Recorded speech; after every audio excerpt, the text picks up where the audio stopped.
urban garden, just to go over some of the things that we have been doing and updating. So let's just start with, sorry for the noise and for the mess back here. Some of the construction debris from the home renovation. This is in the back side of our property behind the outbuilding. So it's a little messy, so excuse the mess. But here you see, these are some of my herbs that I've been growing: the Mexican tarragon, the basil, and the desert sage. You see that these are cut back quite a bit. What I did was I stripped a lot of these herbs down, got a mortar and pestle, a little bit of sunflower oil, and made like an herb rub. Then I put that with some Himalayan sea salt, rubbed that on a chicken, and we smoked it, and it was delicious. So fresh herbs really did make the difference. So these herbs, usually when I cut them back, they come right back. So I'm really grateful that I had a lot of these really great herbs in the garden. Here you see my dill bed. Okay, so the dill you see has dried up. And what I'm doing is just replanting it because I let it go to flower and to seed. And so then I should get some dill that will regenerate for the next crop. Also, right behind here, I have not had any luck growing nasturtium, but I did bury a ginger that I had found sitting in my fruit bowl that kind of went to sprout. So I'm just going to see if I can get any ginger out of this little gardening box right here. And of course, now I'm going to take you over to my seeds. So this is my seedling tray. I typically don't leave it out in direct sunlight. It's just here for the video. I leave it in a shady area. But you can see that I'm starting to sprout some of my brassicas that'll be used for my fall crops. So here we have the purple cauliflower, some kale, some beans, some broccoli, some regular white cauliflower that hasn't sprouted yet, some Japanese mustard greens, and some of the purple cabbage. That will be part of our fall crops that we'll be using. And also, you'll see here that I've got some seeds that I am planting around. A lot of my pollinator plants have gone to flower and seed. So I'm going to be growing some new cosmos, some sweet alyssum, which is also edible. And also, if you have chickens, they like to eat it.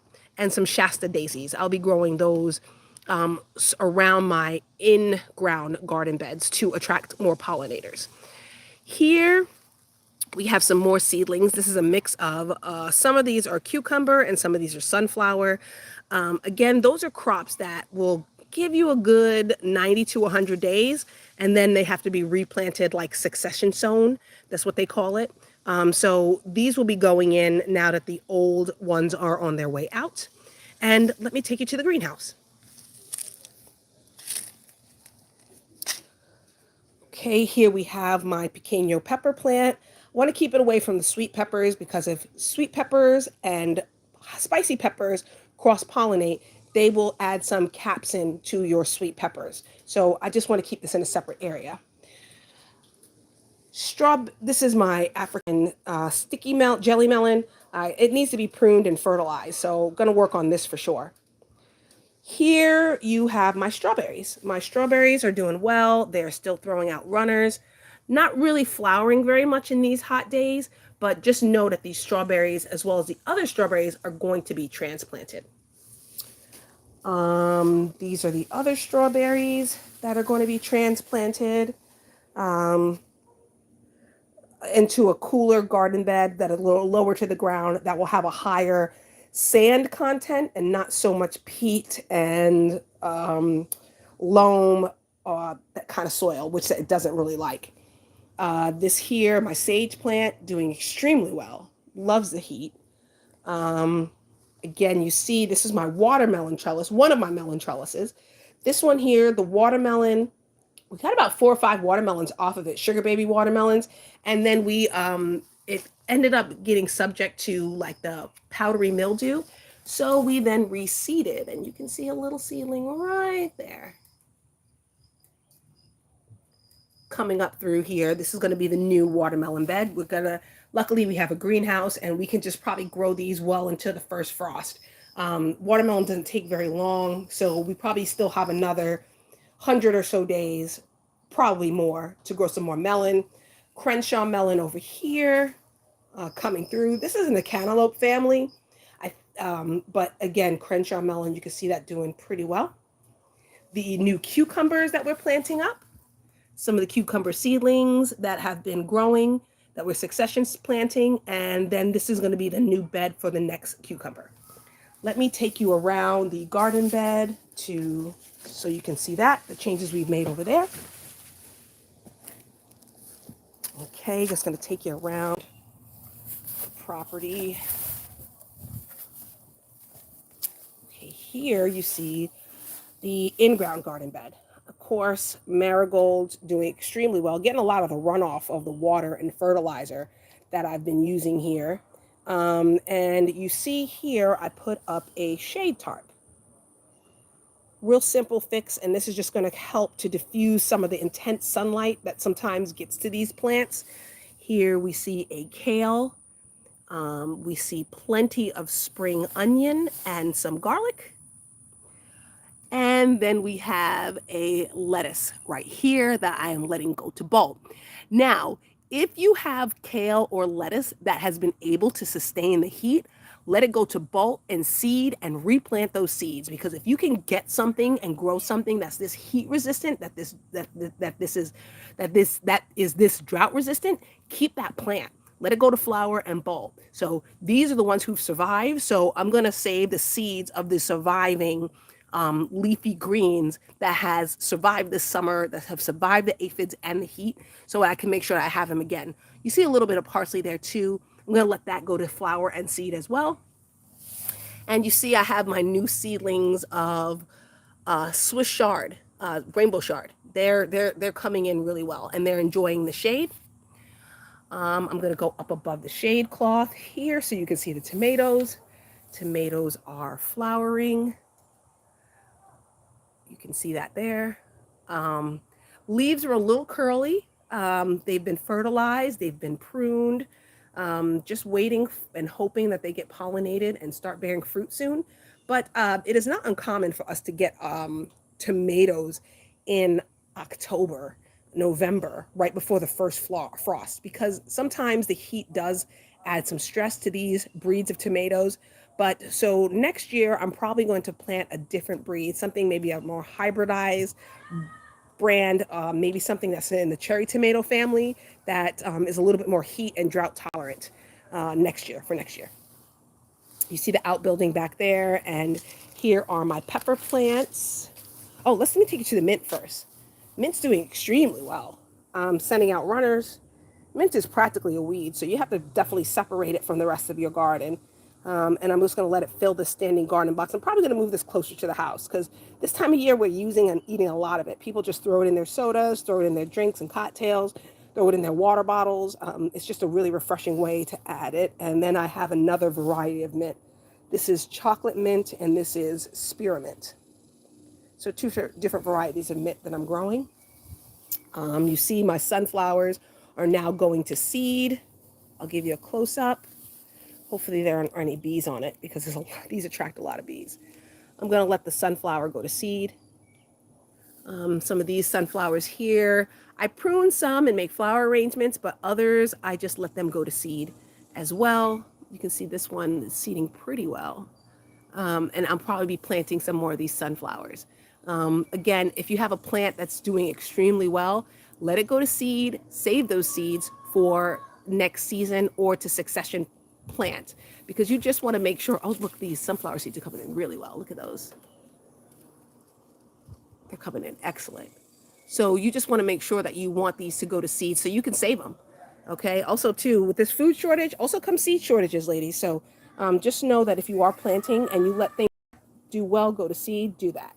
My zinnias are doing excellent. I'm not really I don't really do too much with the weeds back here, because this is the pollinator garden. So just trying to create a better environment for them. This is away from the in-ground garden bed. You can see here that some of these plants are going to seed. Zinnias, luckily, I cut them back and they grow back. And these are the cosmos. They grew. It's pretty tall. Look at how tall that is. I did take some gardening string, some gardening twine to pull them up a little bit because they were just kind of leaning more towards where the sun shines in the yard. And here we are with some of the cut and grow zinnias. Been cutting them, making nice flower arrangements, and then letting that attract a lot of pollinators to the garden. Here we go with one of my pepper plants. As you can see, they are starting to flower. Doing awesome.